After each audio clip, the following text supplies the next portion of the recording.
I will give you, within the time I allotted, what I think about this important topic. I was originally asked to speak about the culture of impunity and democratic consolidation in Nigeria.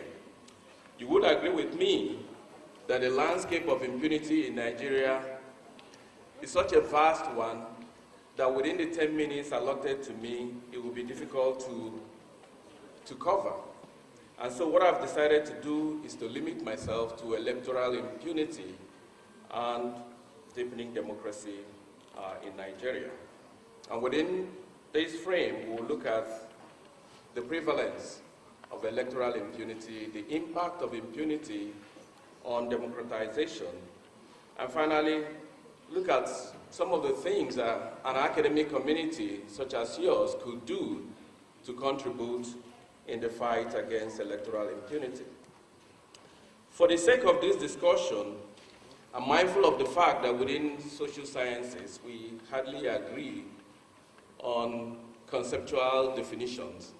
So for this discussion, I see electoral impunity as a series of steps, missteps, omissions that enable or facilitate unrestrained theft or the sovereign will of a people without fear of or actual apportionment of punishment.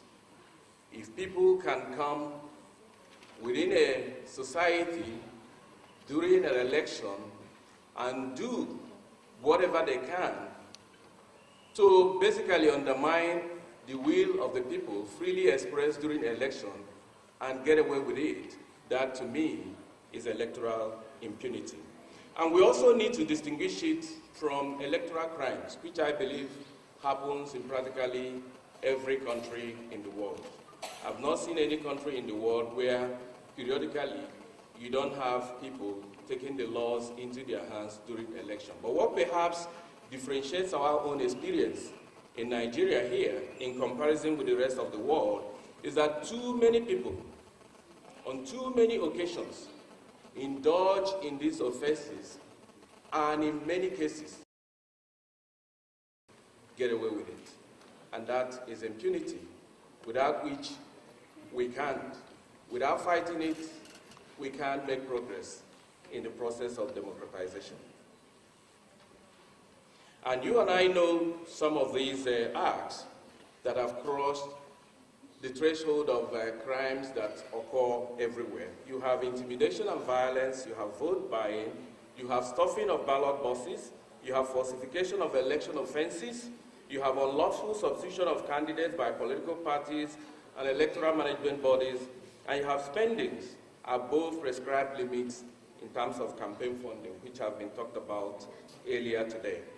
Now, looking at prevalence, you will agree with me that the culture of electoral impunity has been with us as far back as Nigerian independence, if not before independence. Because if you look at the 1959 election that ushered in our post-independent leaders, there were complaints about electoral malpractices. Some scholars have argued that events that led to the Nigerian Civil War in the late 60s can be traced back to the 1964 elections.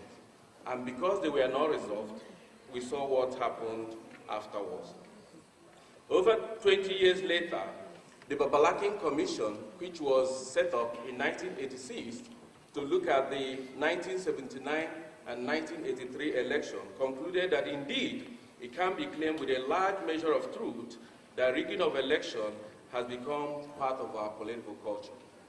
22 years later, the Justice West Commission, which was set up by Yar'Adua after the 2007 election, concluded also that politicians have become more desperate and daring in taking and retaining political power, more reckless and greedy in their use and abuse of power, and more intolerant of opposition, criticism, and efforts at replacing them. Now, if electoral violence and the culture of impunity that pervades it is restricted to what political parties do, what their candidates do, or indeed their supporters, we will entertain an iota of hope that perhaps we could solve it. But what makes our own much more serious is that state institutions, funded with state budgets are actually the ones perpetuating it today. And which are these state institutions? The electoral management bodies themselves, whether it's FEDECO in Second Republic or INEC today, we see that they have gone beyond looking the other way for parties and their candidates to perpetuate malpractices, to actually be involved in it, either in the area of announcing results that are far above the registered number of voters, or in declaring candidates even where no elections held. We also see law enforcement agencies, not who are paid to basically provide security during election, being the ones themselves that snatch these ballot boxes, shoot in the air with a view to scattering people, and of course, making away with the result.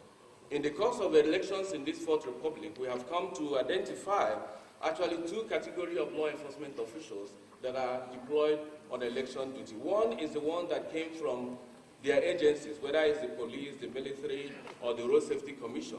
And then the other subgroup are the ones that come as part of security details of top politicians and indeed elected public functionaries. And it's this second category that we should worry about in an election, because these leaders may have left Abuja, where they are based with them, and go to their various communities to participate in the elections. And because the law enforcement officials they take to these actions are not accountable to the local agencies, whether it's the local police division or the area command, whatever they do on election day, nobody knows and nobody can hold them accountable.